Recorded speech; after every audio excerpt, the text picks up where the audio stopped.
정보공사기론 2017년 3월 패스원 모의고사 해설 강의 시작하겠습니다. 1번. 다음 보기의 정보원들과 연관이 없는 것은? 그러니까 이 정보원들에서 추출할 수 있는 기본 특징들을 알고 있는가를 이제 물어보는 거죠. 그래서 마르키스 후수 하면은 뭐 이거 이제 3대 인명정보기관이다라는 거 하나 정도, 후주후는 인명록이라는 거, 뭐 인물정보원에 대한 기본적인 내용을 알고 있어야 되겠죠. 인명록 같은 거 관련된 게 여기 없나 따져봤더니 인명록에 해당하는 건 명감이 인명록에 해당하네요. 그렇죠? 그러면 명감은 일단 해당 없음. 그 다음에 게일 디렉토리 오브 데이터베이스, 이것도 여기서 히트가 키가 될 만한 내용은 디렉토리 데이터베이스 명감과 같은 거라고 우리 생각하자 그랬었죠. 그러니까 여기도 명감하고 같은 거니까 됐네요.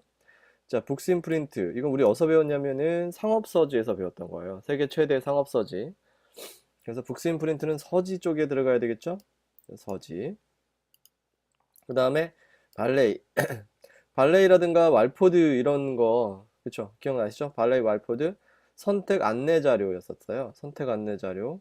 뭐 굳이 이 중에서 넣겠다 그러면은 선택 안내 정보가 들어가 있는 거 명감 개념보다는 그 뭐랄까요? 그 색인 서지 이쪽 개념하고 연결된다 볼 수 있겠죠? 발레이 같은 경우에는 그 정도로 연결시켜서 보셔도 되고요. 자, 여기서 이제 관건이 하나 나옵니다. 아직까지 사전과 전자책이 안 나오는데 넬 라이브러리, 이게 OCLC 넬 라이브러리 있잖아요. 그것 때문에 전자책에 해당, OCLC 넬 라이브러리는 전자책에 해당하는 거였죠. 전자책. 그렇게 되면 남은 건 4번이 2번이 됩니다. 남은 건 2번 사전 이렇게 되겠죠. 그래서 정리를 해보면 2번에 해당하는 거고, 인명록으로서의 명감, 그 다음에 게이트 디렉토리 오브 데이터베이스는 바로 명감, 그 다음에 북스인프린트는 서지, 특히 이 중에서 상업서지, 발레는 방금 전에 말씀드렸죠. 소급 선택 안내 자료니까 서지 사항도 들어가 있고 검색도 할 수 있는 서지와 색인의 영역에 들어갑니다. 그 다음에 넬 라이브러리 전자책. 그래서 우리 전자책 같은 경우가 뭐 넬 라이브러리도 있고 또 퀘스티아 뭐 이런 것들도 있었죠. 그거를 함께 검색을 좀 해보면 그 OCLC 넬 라이브러리, 퀘스티아, 사파리북스 온라인 등등이 있었어요. 우리 넬 라이브러리 나오는 곳을 찾아보면은요, 95페이지 넬 라이브러리 이북 여기도 나오고요. 그 다음에 OCLC 관련된 서비스 여기도 나와 있죠. 넬 라이브러리닷컴이라고 또 나와 있고요. 그 다음에 똑같은 동네에서 나왔습니다. 여기 보면은 전자책 관련돼서 퀘스티아 이것도 보이고요. 사파리북스 온라인도 보이고, 그렇죠? 프로젝트 구텐베르크, 이건 이미 시험에 한번 나온 적이 있었죠. 그렇습니다. 이렇게 참고해 오시면 될 것 같고요. 자, 다음 문제 보겠습니다. 다음 중 참고사서의 새로운 역할 모델에 해당하는 것으로 묶인 것은, 이건 뭐 우리 많이 봤던 것들이죠. 내용 분석, 점점 단순화된, 어, 단순한 역할에서 좀 더 복잡하고 판단력이 많이 들어가며 교육적 역할이 필요한, 강조되는 그런 쪽으로 많이 이제 역할이 움직여 간다라는 걸로 우리가 흐름과 패턴을 봐왔어요. 그러면은 한번 해석을 해보죠. 판단력과 그다음에 그 판단력과 조사 분석력 이런 것들 요구하는 것들로 보면 내용 분석가 당연하죠. 학습 자원 제공자, 이거는 교육적 역할로서 필요하고, 원격 교육 운영자, 이것도 교육적 역할로 필요하죠. 문화 프로그램 기획자, 이것도 기획력 또 판단력에 해당하는 겁니다. 그래서 답은 4번이에요. 이건 교재 내용 중에서 보면은 내용 분석가 한번 기초로 한번 찾아볼까요?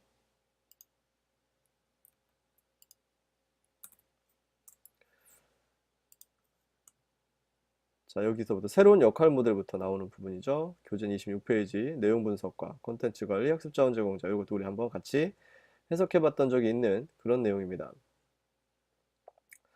그래서 답이 4번이 되는 거죠. 모두 다 해당됩니다. 가나다라 모두 다 해당되는 부분. 그래서 이게 교재에서 봤었던 내용입니다. 보세요. 판단력, 그 다음에 디지털 관련된 것도 있었어요. 디지털 컨텐츠, 그 다음에 교육, 판단력, 교육, 그 다음에 이것도 판단력과 개발이죠. 기획과 판단력이죠. 그 다음에 평가자, 이것도 판단력이죠. 저작권 관리, 이거는 컨텐츠랑 관련된 거죠. 디지털과 관련된 거죠. 이런 식으로 해서 좀 어느 정도 뉘앙스를, 이 말 자체를 외워버리게 되면 이건 뭐 끝도 없는 거니까요. 말 자체를 외운다고 하면은 너무 이 무리가 암기에 대한 로드가 너무 커져요. 그래서 이런 방식의 뉘앙스가 있었지 정도만 기억하시고 그 다음에 여러분들의 이제 지적 능력으로 판단하시면 되는 겁니다. 아시겠죠? 자, 그래서 2번은 요렇게해서 마무리하도록 하겠습니다. 다음 문제 보겠습니다. 3번. 다음 중 정보 제공 기능에 포함되지 않는 것은? 이 정보 제공 기능에 대한 부분 되게 애매할 수 있다. 특히 뭐가 애매할 수 있냐면 요거요. SDI. SDI가 최근에는 어디에도 포함되어서 나타난다 얘기했었죠? SDI 요거 조심하셔야 되는데 SDI는 둘 중에 하나예요. 그러니까 여기 박준식 교수님 책에 보시면은 여기에 정보 제공이 들어가 있는데요. 박준식 교수님 책에는 이게 정보 제공이 들어가 있어요. 근데 최근에 개정된 리차드 이 밥 있죠? 밥의 번역서에 보면은 번역서도 그렇고 최신 문헌정보학 이해 책도 그렇고 요 책에 보면은 이게 정보 제공이 아니라 상담 기능이에요. 상담 및 상담 안내 기능 있죠. 거기에 포함되어 있기도 해요. 그래서 이거는 지금 현재 요 기준으로 놓고 보면은 요거는 삼각형 죄송합니다. 요 기준으로 놓고 보면 지금 현재 요 셀렉티브 요거는 SDI 서비스 요거는 지금 현재 두 개가 영역에 포함된다 볼 수 있는 거예요. 됐죠? 그래서 이거는 약간 삼각형 정도의 개념. 비블리오그래픽 버리피케이션 이건 이제 뭐죠? 서지 확인 개념. 서지 확인. 정보 제공 기능 안에 포함되죠. 비블리오 테라피 요게 그쵸? 독서 요법에 해당하는 거죠. 비블리오 테라피. 요거는 100% 상담 안내 기능이에요. 그러면 요거는 삼각형. 요거는 정보 제공 동그라미. 요거는 X. 그다음에 인포메이션 브로커 요것도 정보 제공 기능에 포함되는 거죠. 정보 중개자. 그러니까 얘도 동그라미. 그러니까 답은 3번이 되는 거죠. 그러니까 2번하고 보통 우리가 혼란해하는 건 2번 이런 거랑 4번 이런 거랑 완전 많이 헷갈려 합니다. 이거는 이제 명확하니까 상관없지만 1번 같은 경우 이제 헷갈리는 거예요. 나 이거는 뭐 정보 제공이라고도 들었던 것 같은데 상담에도 들어간다고 들었던 것 같고 요거는 상담이고 그럼 뭘 답으로 해야 되지? 둘 다 답이 되는 거 아닌가? 이렇게 생각하면 대부분 여기서 막 갈등하다가 혹시 이게 1번이 함정일 거야 이러면서 찍어요. 그런 경우를 비일비재하게 봤습니다. 한 10년 넘게 봤어요, 계속. 저도 물론 고등학교 때나 뭐 옛날에 객관식 시험 볼 때도 많이 겪었던 건데 판단하기 나름인데 보통 객관식은 항상 상대적 판단을 해야 돼요. 1번보다 3번이 더 답에 가깝다. 이렇게 판단하셔야 돼요. 알겠죠? 그래서 답은 독서요법 3번입니다. 그래서 이건 아마 SDI 같은 경우는 제가 교재에다 각주에다도 넣어놨을 거예요. SDI 한번 잠깐 찾아가 보시면 SDI 서비스를 찾아가 보면 여기 SDI 각주에 보면 페이지가 7페이지 정도 되네요. 각주에 보면은 최근에는 SDI를 상담 안내 기능에 포함시키기도 한다라고 제가 설명해 놨죠. 이 부분하고 같이 보셔야 되는 거예요. 됐습니다. 다음 문제 보겠습니다. 4번. 자, 더빈의 센스 메이킹 이론에 대한 설명으로 바른 것은 정보의 탐색 과정을 단순히 소극적인 정보의 수용이 아니라 적극적인 지적 재구성 과정으로 표현했다. 이 말 참 많이 듣던 말이에요. 자, 지적 재구성의 과정. 지적 재구성. 요게 1번이 지적 재구성의 과정. 1번에 대한 내용도 우리 눈여겨볼 필요 있는 거고요. 되게 중요한 표현입니다. 더빈 모형의 특징은 개인의 정보 추구를 행동주의와 인지주의적 관점에서 바라본다. 이것도 눈여겨볼 필요 있어요. 지금 바른 걸 고르는 겁니다. 헷갈리시면 안 돼요. 정보는 정보를 필요로 하는 사람들에게만 의미가 있는 주관적 사물이다. 요거는 더빈 말 맞는 것 같은데. 자, 정보 추구의 복잡한 상황을 설명해서 의사결정, 심리학, 인지학, 커뮤니케이션 등 문헌정보 이외의 다양한 주제 분야 이론을 적용했다. 자, 여기는 지금 우리가 배웠던 사람들의 이름과 그 다음에 틀린 설명, 더빈의 틀린 설명이 포함되어 있습니다. 1번 보시면 자, 지적 재구성 과정. 이거 쿨타우거든요. 지적 재구성이란 말을 쓰는 사람은 56페이지에 쿨타우에 있습니다. 그렇죠? 이거 되게 지문으로서 특히 첫 번째 나오는 멘트가 ISP6의 기본적인 개념이거든요. 그래서 이 표현은 되게 뜬금없을 수 있어요. 그래서 이 표현을 가지고 아예 맞추셔야 됩니다. 아시겠죠? 이 표현을 가지고 바로 찾아낼 수 있으셔야 되는 거예요. 이거 적극적 지적 재구성? 이거 키워드인데? 이거 누구지? 쿨타우. 이렇게 가셔야 돼요. 그 다음에 쿨타우는 서치 프로세스이기 때문에 꼭 알아두셔야 될 게 서치 프로세스이기 때문에 뭐죠? 단계별 접근이라는 거예요. 단계별 접근. 보통 이게 단계처럼 보였던 것들이 단계가 아닌, 뭐랄까 리니어하거나, 리니어가 이제 단계적 선형 접근이거든요. 근데 리니어적이지 않은 선형 접근이 아닌 애들이 많아졌단 말이에요. 특히 선형 접근에서 보통 비선형 접근으로 접근하고 변환되거든요. 그러니까 빅식스 같은 경우도 처음엔 단계로 얘기했다가 나중에 이제 단계성에서 이제 다시 뒤로 피드백해서 뒤로 돌아갈 수도 있게 하는 그런 모형으로 많이 바뀐단 말이죠. 정보 서비스론에서도 보면은. 그러니까 그런 형태의 내용들이 그런 형태로 접근할 수도 있으니, 그런 형태로 접근할 수도 있으니, 일단은 그 해석에, 그 당시 이 문제 출제 지점에서의 맥락에서 따라서 우리가 풀어나가야 되는 지점들입니다. 자, 그러면 그 더빈하면 또, 그럼 다시 볼까요? 더빈은 무슨 주의적 개념이 나오냐? 여기 보면은 더빈하면은 이게 중요하죠. 구성주의적이다. 그 보면 아까 인지주의적, 행동주의적 이런 말 나왔었죠. 근데 더빈은 구성주의예요, 구성주의. 인지주의, 행동주의 나오면 우리 뭐서 봤던 거냐면 서지교육, 그쵸? 서지교육에서 나왔던 개념이죠. 여기서 요거는 첫 번째 건 요거 쿨타우고요. 두 번째 행동주의와 인지적 관점이라고 하는 게 아니라 구성주의적 관점이라고 하셔야 되고요. 답은 3번이에요. 주관적 산물이다. 그 다음에 문헌정보 이외의 다양한 주제 분야 이론을 적용한 사람이 뒤에 나오죠. 윌슨입니다. 윌슨 모형. 지금 정보 요구의 발생과 추구 과정을 도식한 모형을 통해서 스트레스 대처 이론, 위험 보상 이론, 사회학습 이론 등을 가지고 뭐야? 얘기한 거죠. 그렇죠? 됐습니다. 그래서 답은 3번이 되겠습니다. 1번은 쿨타우, 2번은 구성주의로 바꾸셔야 되고 3번이 답이고 4번은 윌슨 이렇게 보시면 됩니다.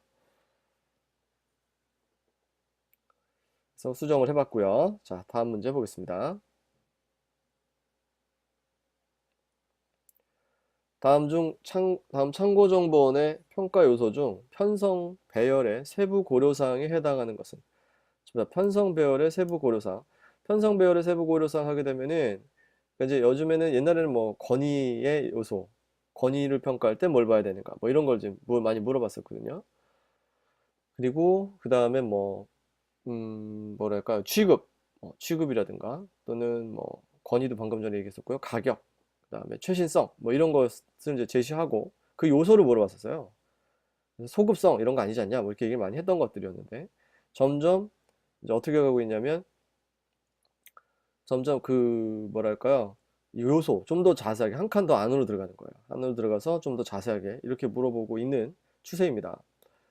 자, 일단은 보시면 편성 배열, 제가 이거 어떻게 얘기했냐면 이거 이제 어느 정도 맥락으로 접근을 하시는 게 되게 좋을 것 같아서, 자, 편성이라는 말과 배열이라는 말을 같이 알아두면, 자, 그러면 배열이라는 말을 떠올리시고요. 배열은 뭐와 관련되냐면 검색과 관련돼요.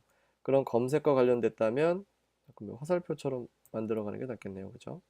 배열은 떠오르고, 배열은 검색과 관련된 거고, 검색은 표목과 관련된 거고, 그죠? 표목이 있어야 되는 거고, 표목에 가면은 표목의 기능이 있고요. 표목의 기능에는 무슨 기능이 있었어요? 탐색 기능, 배열 기능, 집중 기능, 그쵸? 음, 탐색하고, 배열하고, 집중하고, 배타성도 있었죠. 자, 그러면 결론은 이 표목, 검색, 편성, 배열이라고 하는 건 여기에 배열, 요 개념하고 요 앞에 있는 배열하고 연결되는 지점들이고, 배열과 관련된 거라는 것은 접근점과 관련된 것이고, 그다음에 접근점과 관련된 거에 접근점 간 연결을 해주는 것도 중요하고, 이 접근점 간 연결을 해주는 걸 우린 뭐라 하고? 참조라 하고, 그것도 서로 간의 참조이기 때문에 상호 참조라 하고, 그죠? 요렇게 유추해 나가서 이렇게 쭉 논리를 이어가시면은 참조와 상호 참조가 나올 수가 있죠. 그렇죠? 그래서 검색과 관련된 부분, 참조와 상호 참조. 그래서 가가 일단 들어가고요. 그 다음에 어, 그 다음에 이제 검색과 관련돼서 찾아보기 위한 부분들이죠. 검색과 관련된 용어가 여기서 뭐 있냐 그러면 세 개는 있는 거예요. 그렇죠? 그래서 가와 다, 4번이 답이 되겠습니다. 그럼 이제 나머지들 보시면 정확성, 객관성, 보통 취급이죠. 우리 취객의 표정 이렇게 외웠던 거죠. 그 다음에 참고문헌 수록력, 이거는 권위, 권위에 해당하는 거였습니다. 그래서 편성 배열은 검색과 관련된 거니까 검색하고 관련되어 있는 용어들이 등장하는 것으로 보면 되고요. 그다음 취급은 취객의 표정, 정확성, 객관성, 특기보, 표정이니까 표현 형식. 예, 표정 이렇게 썼죠. 그다음에 건의는 누가 썼는지를 알아야 되고 이 쓴 사람이 얼마나 권위가 있는지를 알아야 되는 부분이기 때문에 건의도 이렇게 봅니다. 자, 그러면 우리 교재 내에서 어느 위치에 나왔냐면요. 잠깐만요. 건의를 일단 찾아볼게요. 참고정본 선택평가 116페이지 가면은 여기 나와 있는 요소들을 하나씩 다 보셔야 됩니다. 특히 조심하셔야 될 거 이 범위 은근 헷갈려요. 목적, 주제 범위, 수록 범위 이런 거 있죠. 특히 뭐가 조금 왜 이게 필요하지? 라는 생각이 들 수도 있단 말이에요. 목적이 끼어들면은 어려울 수 있습니다. 목적. 최신성도 뵙고요. 방금 취급과 내용 처리 방법 같은 거죠. 내용을 어떻게 처리하고 있느냐, 어떻게 취급하고 있느냐. 정확성, 객관성도 되게 중요하고 표현이 중요하고 좀 아까 얘기했던 편성 배열이죠. 검색이 얼마나 용이하냐, 색인, 상호 참조, 배열 이렇게 항상 배열과 편성 방법 같이 알아두시면 좋을 것 같아요. 편성, 배열, 그렇죠? 뭐 독창성, 이게 옛날에 유산 저작과의 그 유산 타저작과의 관계 뭐 이런 식으로 표현을 했던 거예요. 이런 식으로 같이 봐두시면 좋을 것 같습니다.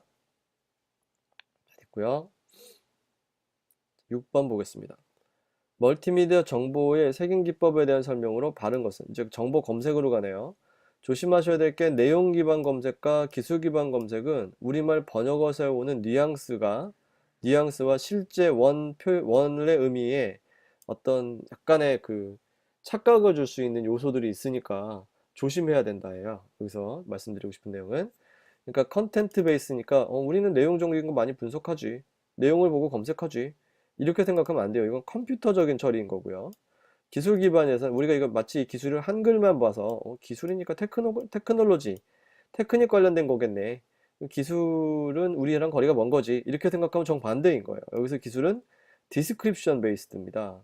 그러니까 이거는 우리 묘사예요. 묘사 기반이라고 생각하시면 돼요. 우리가 정보 자원을 어떻게 하죠? 기술한다라고 얘기하는 거는, 기술한다는 건 우리말 좀 어려운 한글 전문 용어예요. 좀 쉽게 하면은 기술이라는 건 우리말로 우리말이 아니라 내가 기술하려고 하는 정보 대상, 대상 자원을 묘사해내는 거죠. 쉽게 묘사하는 것, 쉽게 표현해내는 것, 그걸 얘기를 하는 겁니다. 자, 한번 보면 내용 기반, 색인을 통해서 주제어를 색인어로 추출할 수 있다. 이렇게 언어적인 추출이 되는 것은 기술 기반이에요. 기술 기반이고, 그 다음에 색인은 텍스트 기반의 정보 검색 시스템에 개발된 다양한 기법들을 그대로 적용할 수 있다. 요거는 답이 맞아요. 기술 기반 세계는 묘사가 되어 있으니까 뭘로 묘사가 됐겠어요? 마음으로 묘사했겠어요? 얼굴 표정으로 묘사하나요? 아니죠. 글로 묘사하겠죠. 그럼 글이라고 하는 건 텍스트죠. 그럼 기존의 텍스트 기반 검색의 기법을 가지고 적용할 수 있다는 건 당연한 얘기겠죠. 자, 볼까? 기술 기반, 다음에 3번.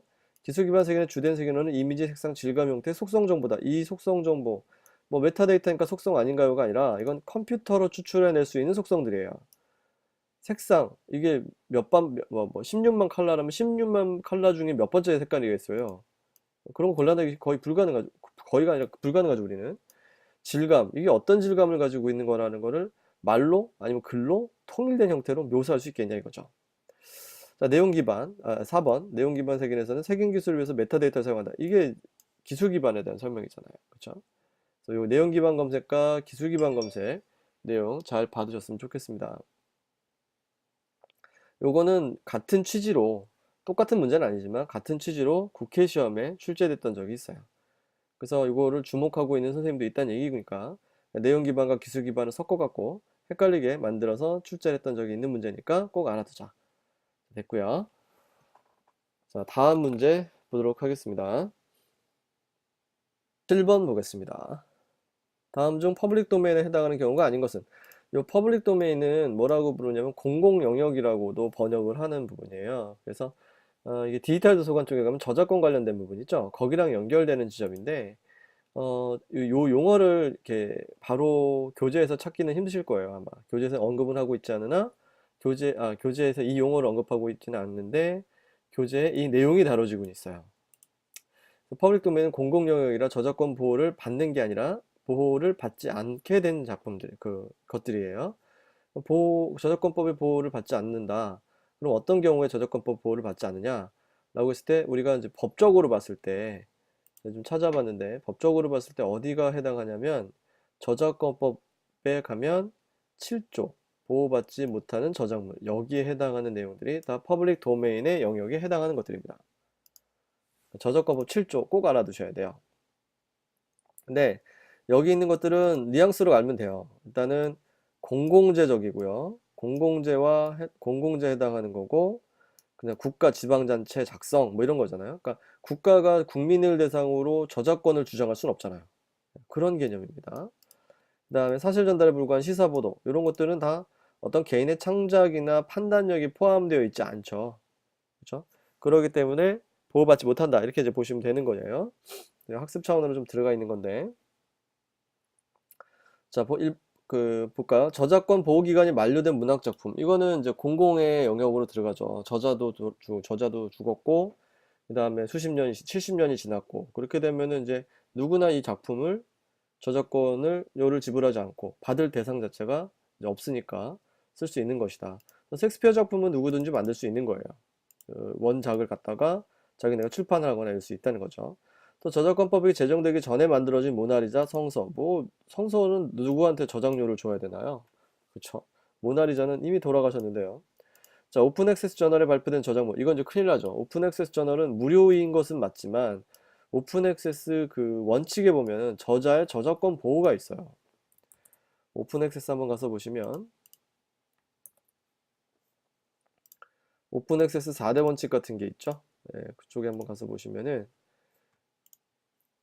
오픈 액세스 원칙 따로 가보겠습니다. 자, 오픈 액세스 4대 원칙이 있어요. 여기 가면은 뭐가 있죠?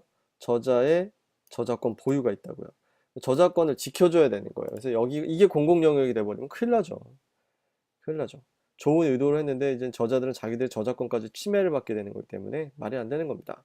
그래서 답이 3번 이렇게 보셔야 되겠죠. 그 다음에 뭐 저작권 보호를 받지 못한 헌법 정보 발행 저작물 요거는 아까 저작권법 7조에서 우리가 봤던 내용입니다. 그래서 답은 3번입니다. 지적재산권의 형태로 받지 않는 발명, 상업, 표장 등 재반 창작물의 지위나 상태, 공중 영역에 속하는 것. 이 공중 영역이 방금 전에 했던 퍼블릭 도메인이에요. 결정된 창작물 등은 누구나 사용할 수 있고 자유롭게 복제할 수가 있다. 됐습니다. 그러니까 보호를 또렷하게 하려면 모두 또렷해져야 되냐면 자유롭게 이용할 수 있는 것도 또렷해져야죠. 그런 논리에서 생긴 개념이다 라고 보셔도 좋을 것 같습니다. 다음 문제 볼까요? 8번. 다음의 용어와 의미의 연결이 틀린 것은 DRM. 디지털 라이트 매니지먼트죠. 그래서 디지털 컨텐츠 출판, 유통 및 사용에 필요한 관리 및 보호 체계 맞고요. URL. URL 하면은 여러분 우리 꼭 기억하셔야 되는 게 일단 URL보다 상위 개념이 있어요. 일단 이거 어디서 나오냐면 디지털 객체의 식별에서 사용되는 거고요. 그러면 일단 이거보다 큰 개념이 URI가 나오죠. Uniform Resource Identifier가 나오고요. URI의 종류에 뭐가 나오냐면 첫 번째가 URL, 두 번째가 URN이 나오죠. URL 같은 경우에는 이 둘의 그 공통점은 식별을 한다는 거긴 한데 URL은 뭐로 식별하고요? 로케이터니까 위치로 식별하고요. URN은 이름으로 식별하는 거예요. 식별의 방법이 위치로 식별하고 그 다음에 이름으로 식별하는 겁니다. 그러면 그 다음 단계 두 번째 이게 더 중요하죠. 얘는 영속성이 없어요. 위치는 자꾸 바뀔 수 있으니까 위치 변동에 따라서 영속성을 가지지 못합니다. 영속성이 없고요. 대신에 URN은 퍼머넌트하죠. 영속성이 있습니다. 요걸로 일단 구별을 해주시면 좋을 것 같아요. 자, 놓고 보니까 인터넷 주소가 변경되더라도 사용자가 그 문서의 새로운 주소로 다시 찾아갈 수 있도록 웹 파일이나 인터넷 문서에 영구적으로 부여된 식별자가 틀렸네, 그지? 영구적 부여 식별자가 틀렸죠. 자, 그 다음 SICI. 이거 학습용입니다. 그래서 틀린 지문으로 물어보진 않았어요. 연속 가내물 연속 가내물 및 연속 가내물에 수록된 특정 번호를 식별하기 위해서 표준화 방식을 제공하는 거예요. 그러니까 SICI 번호, 이게 일종의 번호거든요. 이것도 어떤 부호나 기호를 쓰는데, 이걸 보면은 어떤 연속 가내물, 우리 보통 연속 가내물 ISSN으로만 식별이 가능하잖아요. 근데 이거까지 들어가게 되면 어떤 잡지에 몇 권 몇 호에 몇 페이지쯤에 무슨 논문 뭐 이런 것까지도 어느 정도 구별할 수 있는 그런 이제 체계입니다. 이거는 옛날 임용시험에 한 번 나왔었던 적이 있는데 그 이후로는 뭐 이렇게 많이 강조되는 것 같지는 않아요. 참고하시고요. 태깅. 태깅은 이거 많이 맞죠? 뭐 폭소놈이다. 폭소놈이 텍사놈이 하면서 참 많이 봤던 내용입니다. 자, 답은 그래서 2번이 되겠죠. 그래서 DRM 아까 얘기 설명드렸고요. 지금 URN의 중요 내용 중에 이제 DURN의 하나 종류, DUI가 있는 거예요. 하나 더 필기해 볼까요? 그러면 추가로.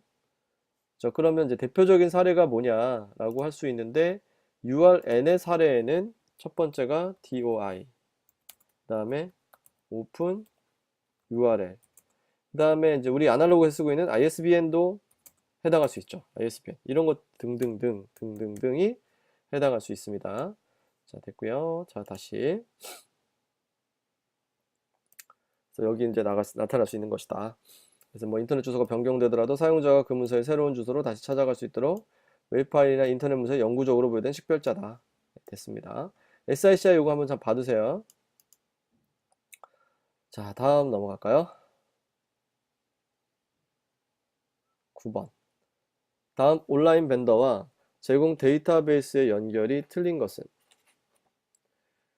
가는 이제 프랜시스라고 하는 건데, 프랜시스는 인문학 분야 데이터베이스죠. 인문학 분야 데이터베이스고, 퍼스트 서치에서 제공되는 데이터베이스로 알려져 있고요. 그 다음에 ABI 인폼, 이거 프로퀘스트에서 제공하는 거 맞죠? ABI야 돈 벌어 와라 이렇게 했던 거, ABI야 돈 벌어 와라 이렇게 외우자고 했었죠. 그 다음에 PML, 프로퀘스트 메디컬 라이브러리죠. 그러면 나다는 다 프로퀘스트에서 주로 사용되는 거. 그 다음에 ASP, BSP, 그러니까 ASP, BSP는 아카데믹 서치 프리미어, BSP는 비즈니스 소스 프리미어죠. 그러니까 요 두 가지는 뭐다? 앱스코. 그러니까 서치 프리미어라고 하는 상품들이 보통 뭐 엘리트, 뭐 프리미어, 컴플리트 이런 말 잘 쓰는 데가 이제 앱스코어가 이런 거 많이 쓰죠. CCC, 커런트 컨텐츠 커넥트죠. 요거 CCC 들어가면 톰슨 거죠. 톰슨 데이터베이스고, 스코퍼스는 엘스비어 데이터베이스입니다. 그래서 답이 이제 이게 안 맞는 거죠. 마하고 바는 엘스비어는 이게 될 수가 없죠. 그래서 정리를 해보면 답은 4번인데요. 아까 전에 봤던 이제 프랜시스 같은 경우에는 퍼스트 서치 안에 들어가는 거고요. 그 다음에 프로퀘스트는 나다 들어가는 거 맞고, 앱스코는 그 라만 해당돼요. 앱스코 라만 해당되고, 그 다음에 엘스비어가 스코퍼스, 톰슨 사이언티픽이 마가 해당됩니다. 톰슨 사이언티픽 하면 우리 저기 뭐 SCI, SSCI 이것만 하는데 그거 말고 CCC도 들어가요. 주의하세요. CCC도 톰슨 사이언티픽에 들어갑니다. 옛날에는 이런 식의 문제가 거의 없었어요. 근데 최근 들어 어떤 벤더에서 무슨 DB를 제공하는가 뭐 이런 식의 문제들이 가끔 보입니다. 그래서 어차피 외울 거 주요 벤더에서 제공되는 그 핵심 데이터베이스들 있죠. 그것들은 알고 있어야 되겠다 차원에서 넣어본 문제입니다. 다음 문제 보겠습니다. 10번. 다음 빈칸에 알맞은 도서관 연계 교육 모델로 바른 것은? 팀 교육, 형교육. 자, 이거는 사서와 교수가 공동으로 교육 내용과 방법을 계획 실시 평가하는 방법으로 최소한 뭐나 뭐로 운영될 때 가능한 방안이다. 자, 이제 두 개 짝지어 봐야 되는 거죠. 그러면은 교재에 가서 찾아보면요. 교재에서 찾아보면은 47, 48페이지에 걸쳐서 이 내용이 나와요. 일단은 교수와 그 사서의 어떤 연계가 이루어지기 시작하는 시점이 있죠. 그게 이제 교과목 연계형 교육부터 시작입니다. 그 다음에 이제 어느 정도 밀접도가 올라가기 시작한 단계가 교과목 통합형이라고 보시면 되고요. 그 다음에 더욱더 밀접해지는 게 팀교육형. 이제 이 밀접한 단계에서 누가 또 추가되냐면 경영진이 추가되면, 그렇죠? 경영진이 추가돼서 나타나면 독립교과목형으로 가는 거예요. 그래서 여기 보면 교과목 통합형이나 독립교과목으로 운영될 때 가능한 방안이라는 말이 나와 있죠. 답이 1번이 됩니다. 이게 이제 영어로 나와서 아마 지문 고르기 힘드셨을 거예요. 그러니까 코스 릴레이티드라고 하면은 교과목 연계형, 코스 인티그레이티드라고 하면은 이거 교과목 통합형입니다. 세퍼레이트 코스가 이제 독립시켰다는 얘기죠. 코스를 나누어서 독립시켜낸 거니까. 그래서 10번 답은 1번이 되겠습니다. 여기 보면 도서관이 주관하고 사수가 요청하고 계획시행평가하고 계획시행평가하고 경영진이 독립시켜주고 팀티칭은 최소한 계획시행평가가 같이 이루어져야 되고 뭐 이런 식의 얘기예요. 근데 요것들의 이제 순서가 이거 옛날에도 한번 했었던 건데 오리엔테이션 이제 이게 밀접도가 점점점 올라가는 거로 파악을 하시면 돼요. 오리엔테이션은 독립적으로 그 다음에 사수 독립, 교과목 연경은 밀접도가 이제 교수랑 연결이 되기 시작하죠. 교과목 통합형 교육에서 밀접도가 올라가고요. 그 다음에 팀 교육형 교육에서 이제 계획 시행 평가까지 더 밀접도가 탄탄해지고요. 그 다음에 독립교과목형 교육으로 이제 교과목이 독립되어 나타나는 것. 그러니까 이제 경영진의 참여까지 이루어지는 것. 뭐 이런 식으로 파악을 하시면 좋을 것 같습니다.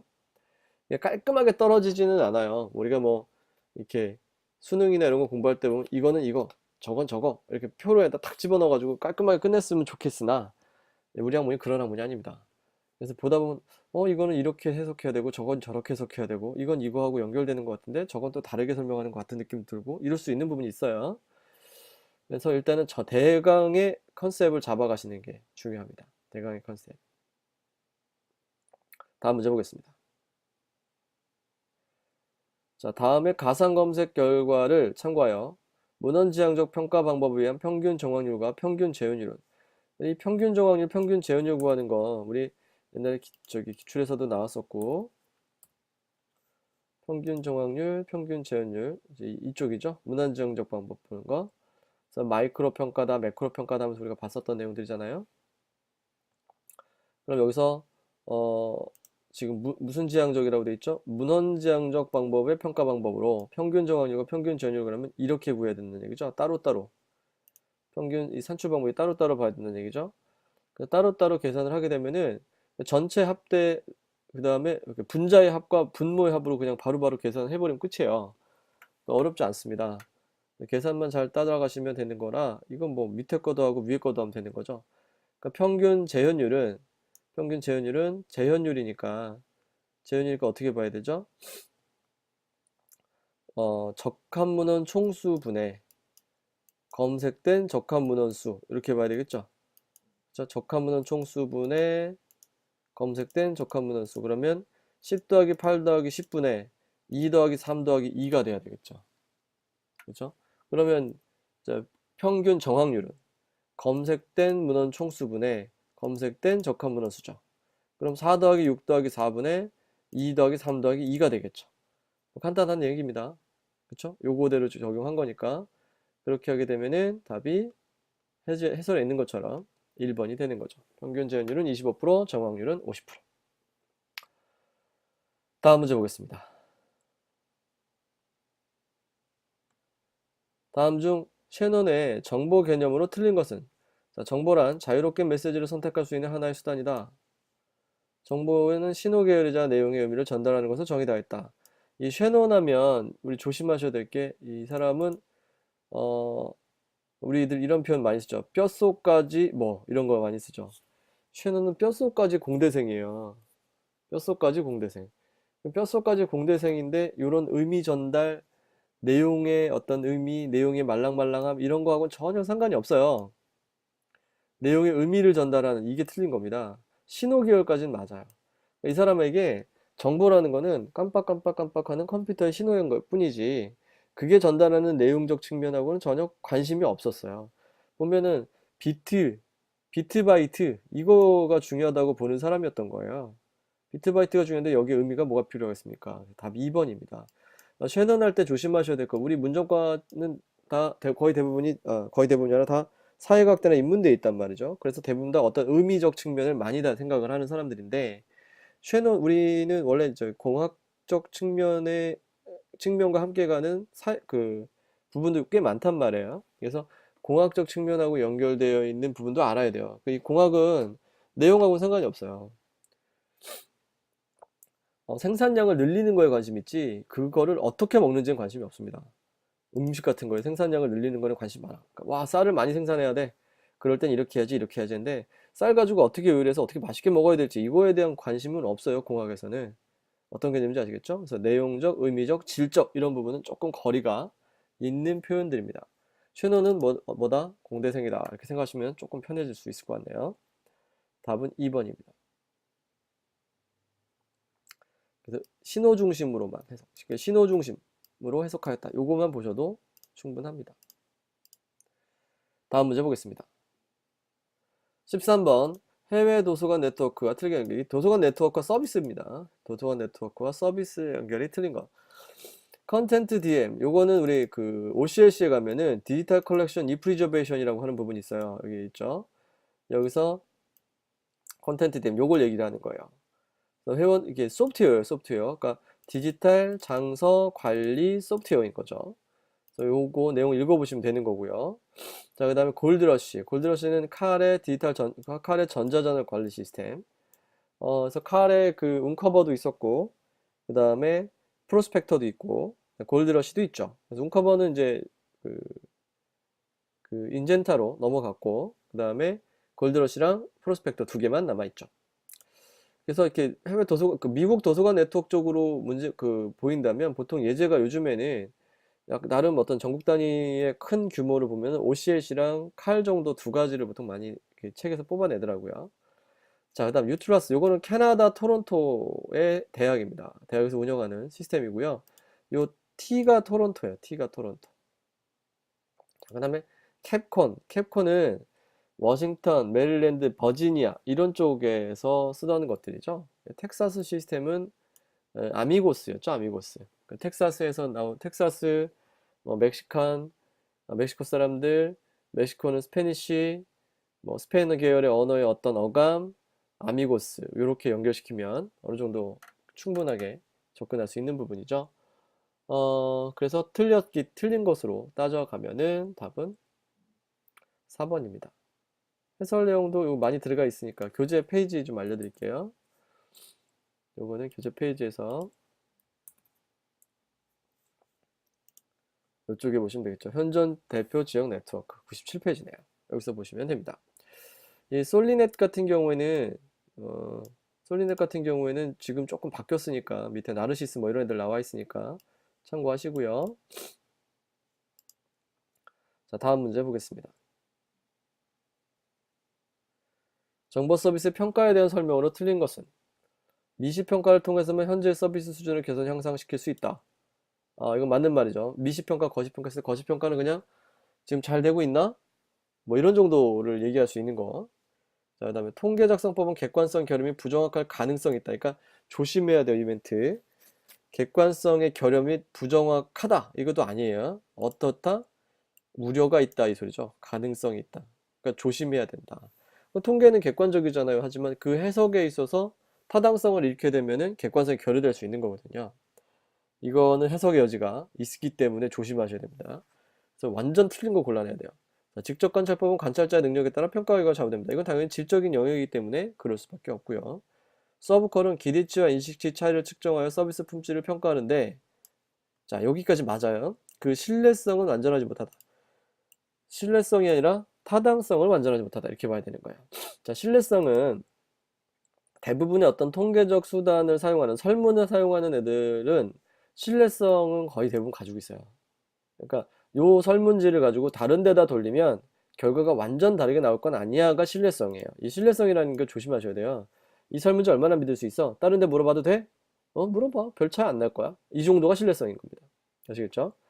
타당성은 자, 이 데이터를 갖다가 잠깐만 방문 통계가 올라갔네. 자, 그럼 도서관 서비스 만족도가 좋아진 거네? 이렇게 얘기하는 거는 에이, 너 그거 목적하고 맞지 않은 말이잖아. 타당하지 않지. 이렇게 얘기할 수 있다는 거예요.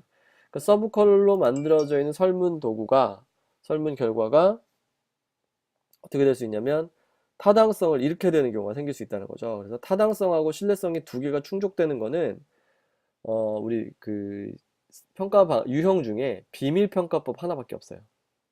아시겠죠? 팁입니다. 비밀평가법 하나만 타당성, 신뢰성이 두 가지가 나오고 나머진 다 타당성이 별로. 통계적인 거에선 타당성이 다 밀립니다. 알겠죠? 그래서 2번은 해석의 여지가 있고 얘는 완전히 이 멘트가 틀렸기 때문에 답은 4번. 이렇게 해서 보시면 됩니다. 서브컬은 기대치 인식차를 측정해서 서비스 품질을 평가하는데 타당성 완전하지 못하다. 이렇게 보시면 됩니다. 다음 문제 보겠습니다.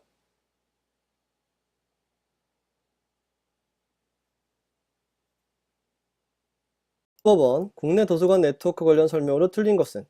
자, 국가전자도서관은 현재 전국 도서관 원문의 디지털화를 진행 중이며, 이상하죠, 여기부터. 현재 전국 공공 및 대학 도서관에 참여가 이루어지고 있다.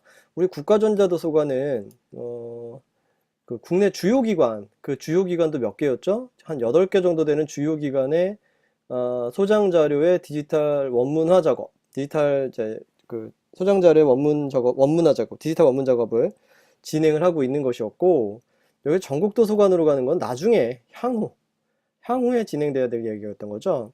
따져보면은 이쯤에 우리 이제 교재 보면은 84페이지에 요 말이 있어요. 향후 전국 도서관들을 연결해서 국가문헌 정보 유통 체계를 구축하는 이 말이 나온단 말이죠. 지금은 현재 참여 기간 8개야. 그러니까 공공 대학 뭐 이렇게 다 참여하고 있다 이렇게 하면 안 되겠죠. 그리고 8개가 이렇게 된다는 얘기입니다. 1번 틀렸고요. 자, 국가자료 공동목록 시스템은 지상9.50 프로토콜 기반으로 한 분산 통합 검색을 통하여 국회도서관 한국 뭐 교육학술 정보 목록 정보를 검색할 수 있다. 이건 무슨 말이냐면 일단 콜리스넷을 의미하는 겁니다. 국가자료 공동목록 시스템은 콜리스넷으로 가시면 콜리스넷 있죠? 이 콜리스넷 홈페이지 오면은 위에 콜리스넷 검색, 다른 기관 검색이 있어요. 다른 기관 검색입니다. 콜리스넷 검색을 하는 부분은 메타 통합 검색 방식이고요. 다른 기관 검색 부분은 분산 통합 검색 방식을 채택을 하고 있어요. 그래서 다른 기관 검색에 오면은 이 기타 다른 기관들, 그 국내 주요 기관의 자료, 그 다음에 해외 다른 기관들도 같이 검색을 할 수가 있어요. 국내 기관 같은 경우에는 리스, 뭐 이런데 국중도 당연히 같이 포함되고요. 해외 다른 기관 같은 경우에도 여기 지금 잘 뜨질 않는데 이제 천천히 뜨네요.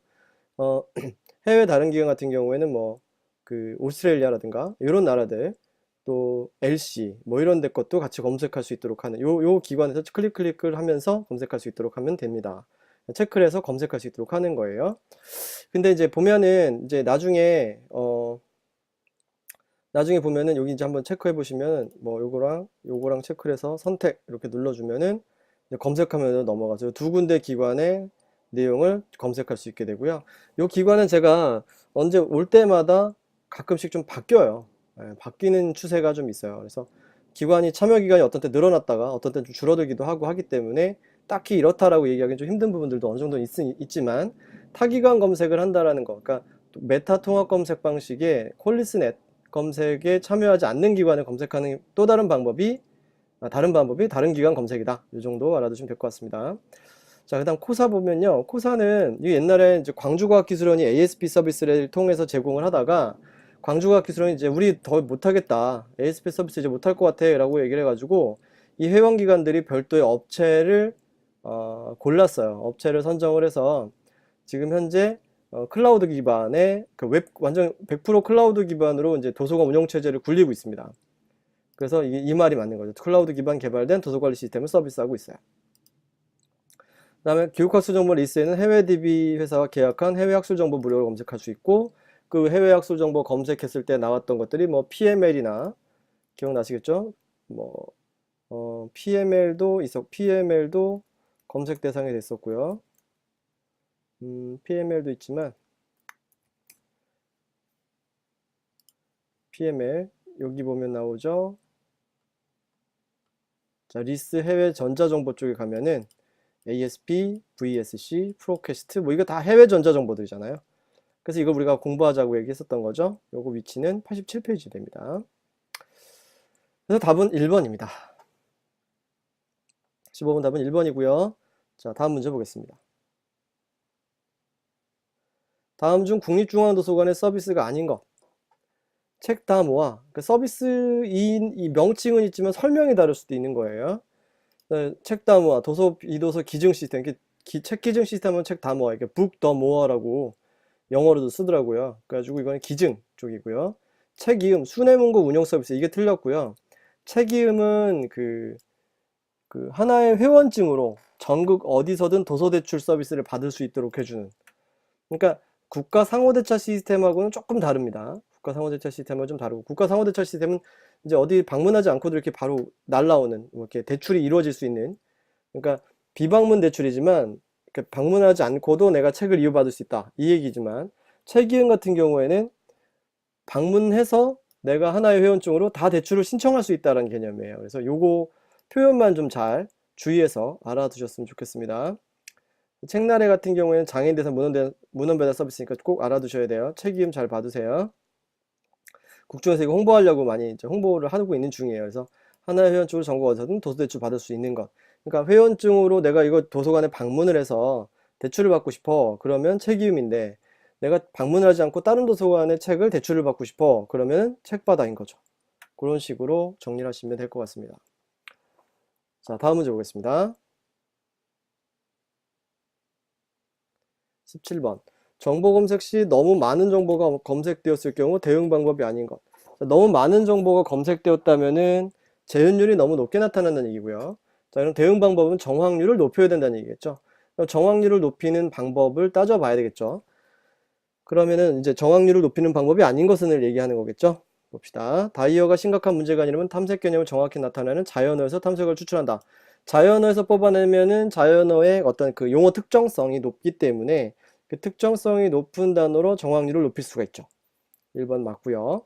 불리한 논리 연산기호 and나 not으로 새로운 펫을 만들어 조합한다. 요것도 맞습니다. and와 not 모두 다 이 정확률을 올리는 방법이 되는데, not 같은 경우는 이제 의문이 들 수가 있어요. 선생님, not은 여집합인데, 여집합이기 때문에 뭐가 걸리냐면은 이것 빼고 나머지이기 때문에 이게 어떻게 정확률이 올라간다 할 수 있습니까? 라고 말씀하실 수 있는데요. not은요, 이거는 이제 그 단항연산자로서의 not을 의미하는 게, 이럴 때는 단항연산자로서의 not을 얘기하는 게 아니라 and not의 줄임말로 보셔야 돼요. and not. 그러니까 교집합, 그러니까 뭐야, 이런 거죠. A and not B 이렇게 보시면 B의 여집합과 A의 교집합, 다시 말하면 and가 숨어 있다는 얘기예요. 어떤 의미인지 아시겠죠? 요렇게 써서 검색됐을 때 not은 정확률을 높입니다. 왜냐면 and가 들어가 있잖아요. 그죠? 그런 얘기이고요.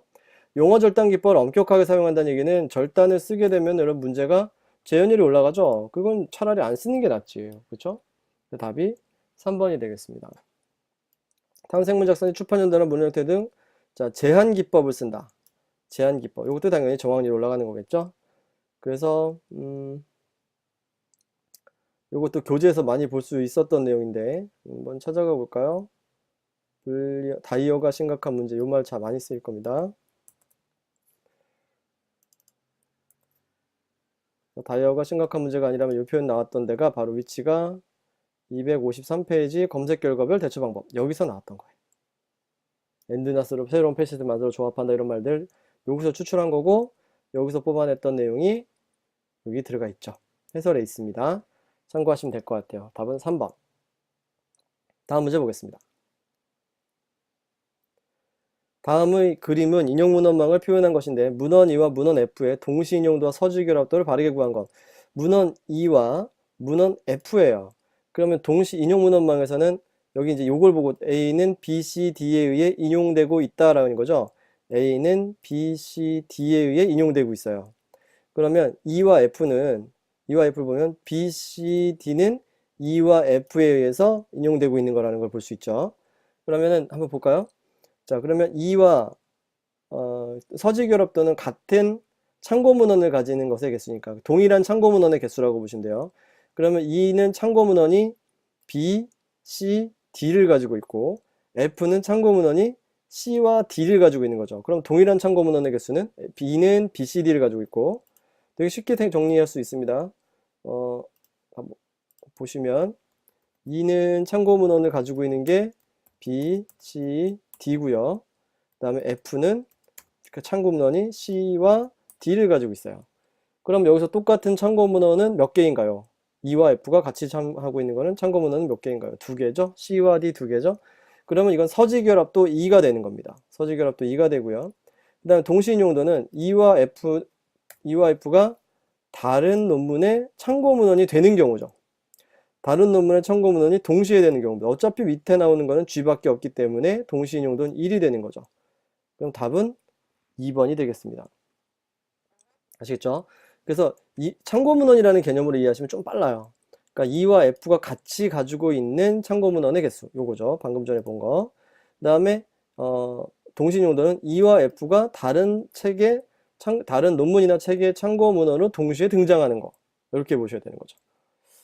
그래서 답이 2번이 되고요. 자, 다음 문제 보겠습니다. 자, 다음 정보 리터러시 모델과 개발자의 연결이 틀린 것은 요거는 뭐 리터러시에서 자주 나올 수 있는 모델이 엄청 많아요. 리터러시는. 그래서 이 많은 모델을 어떻게 다 외우나 싶은데 그래도 필수적인 모델 중심으로는 암기를 좀 해놓으시는 게 좋습니다. 그래서 빅6 같은 경우는 아이젠버그와 버코이치, 이건 100% 맞고요. 리액츠 모형 같은 경우에는 스트리플린과 피치예요. 리액츠 모형은 스트리플린과 피치. P2K 모델은 파파스와 테페죠. 파파스와 테페. 이 틀렸어요. 이 외우기는 괜찮을 것 같아요. 파파스와 테페. AASL과 ACT 같은 경우는 인포메이션 파워를 얘기를 합니다. 인포메이션 파워라서 틀렸고 ISP6 쿨타운은 뭐 어렵지 않았을 겁니다. 일단은 요거는 교재에 P2K 모델 리액츠 모형을 한번 찾아볼게요. 검색하기 좋은 모델명은 요 정도 같네. 자, 리액츠 모형 68페이지에 나오고요. 정보 리터러시 이제 모델 유형. 쿨타운은 ISP6라고 이미 배웠고, 파파스와 테페는 P2K 모델이라 한다. P2K 모델. 그래서 그냥 이렇게 생각했어요. 저는 파파스의 P, 파파 P, 그쵸? P2K의 P 이렇게 외우면 되지 않을까요? 간단하게 PP 이렇게 파파스의 P, P2K의 P 이렇게 외우시면 될 것 같고, 그 다음 단계가 되어야 이 단계를 공부를 하게 되겠죠. 그 다음에 리액츠 모형. 리액츠 모형은 스트리플린과 피치가 개발했다. 이거는 리액츠 모형. 이게 이제 뭐랄까요? 파파스와 테페 모형 넘어가고, 이 스트리플링이 보통 사서교사라고 보잖아요. 사서교사라고 보면은 제가 선생님이 이렇게 뭐로 여러분 학생들 앞에서 이렇게 강의를 하다 보면은 꼭 그런 때가 좀 느낌이 올 때가 많아요. 리액션 좀 해줬으면 할 때가. 교사인 스트리플링은 리액션을 바랄 겁니다. 이렇게 외워도 저는 그렇게 외웠어요. 좋을 것 같고요. 나머지는 뭐 어렵지 않겠죠? 자, AASL과 ACT 잠깐 가보시면 뒤에 나오는데 AASL과 ACT죠? 정보 리터러시 기준을 설정하고요. 미국 사서교사협회가 AASL, 교육공학회가 ACT고요. 이때 뭘 발표했다? 인포메이션 파워라고 하는 걸 발표했어요. 그래서 이게 이제 AASL과 ACT는 인포메이션 파워 이렇게 보시면 됩니다. 그리고 기준을 보통 설정하는 데는 이렇게 공공기관들이 기준을 설정해요. 기준은 기관들이 설정하는 편이구나. 개인들은 모델을 만드는구나 정도로 알아두셔도 좋습니다. ACRL도 지금 기관이죠. 스쿠널 같은 경우에도 스쿠널 정보 리터러시 기준이니까 스쿠널도 기관명이에요. 그러니까 두 문자 약어를 가지고 있는 기관들이 제시하는 건 보통 기준이고, 모형도 되지만 기준이고, 또 모형들은 대부분 100%는 아니지만 모형은 대부분 개인들이 많이 내네, 뭐 이렇게 보시면 될 것 같네요. 됐습니다. ASL과 ACT 같은 경우에는 인포메이션 파워고, P2K는 파파스와 테페 이렇게 보시면 되겠습니다. 답은 3번이 되고요. 자, 마지막 문제. 자, 20번. 다음 중 서지교육에 대한 설명으로 틀린 것은? 자, 서지교육에 대한 설명인데요. 매우 수준 높은 도서관 이용 교육으로 정보 접근이 도서관에 제한되지 않으며 교육 매체로서 멀티미디어, 컴퓨터 보직을 하는 논문 작성도 포함됩니다. 맞죠? 서지교육에 대한 설명입니다. 자, 교육 내용은 도서관의 물리시설에 한정되지 않으며 정보자료 위주가 아닌 개념 위주 교육을 강조한다. 맞고요. 구성주의 학습 이론에 기초한 이론적 접근을 강조하며, 여기가 그럴싸한데 틀렸어요. 서지교육은 구성주의 학습 이론이 아니라 인지주의 행동주의 학습 이론이죠. 그래서 틀린 부분입니다. 연구나 학습 등 특정 목적을 가진 이용자를 대상으로 이루어진다. 이건 맞아요. 이 틀린 부분 하나, 일부를 찾아내는 게 조금 어려웠던 그런 문제입니다. 자, 서지교육의 목적은 이용자들이 연구과제를 정한 후 스스로 도서관 내외 특수하고 전문적인 정보원으로부터 필요한 정보를 보다 효과적으로 찾도록 교육하는 데 있다. 자, 맞는 말이죠. 자, 요거 다음 단계에 대한 부분에 대한 고민도 좀 하셔야 되는데, 제가 여기서 설명은 뭐 답을 골라내는 건 어렵지 않지만 두 가지 관련 설명을 좀 드리려고 합니다. 자, 첫 번째는 구성주의예요. 구성주의는 어떤 경우에 나오냐면, 일단 더비는 구성주의고요. 두 번째, 리터러시, 정보 리터러시의 경우에 구성주의라는 말을 사용합니다. 그래서 이 구성주의가 사용되는 지역, 분야도 좀 알아두셨으면 좋겠고요. 자, 그 다음에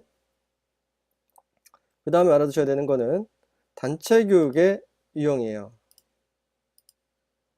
그 다음에 알아두셔야 되는 거는 단체 교육의 유형인데, 옛날에는 어떻게 했냐면 오리엔테이션, 그 다음에 도서관 이용교육,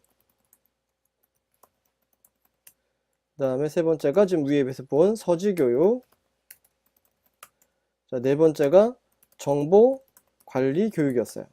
근데 요즘 나온 책에는 이게 어떻게 돼 있냐면 정보관리 교육이라고 하는 거를 이렇게 안 쓰고, 요즘 나온 책에는 이걸 정보 리터러시를 넣습니다.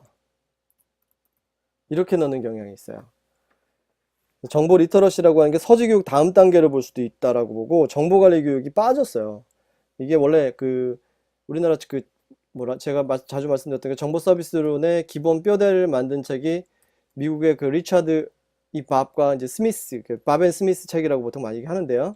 그 책에서 기초된 게 되게 많은데, 지금 밥 앤 스미스 책이 개정이 돼서 나온 걸 보면은 옛날에는 정보관리 교육이라고 얘기를 했었지만 요즘에는 정보 리터러시라고 내용을 넣고 있습니다. 그래서 이 두 가지를 다 같이 알고 계셔야 될 것 같아요. 그러니까 무슨 책을 보고 출제를 하느냐에 따라서 이 부분이 혼란이 올 수 있는 부분이 있죠. 참고하시면 될 것 같습니다. 자, 3월달 정보봉사론 해설 강의는 여기서 마치도록 하겠습니다. 수고하셨습니다.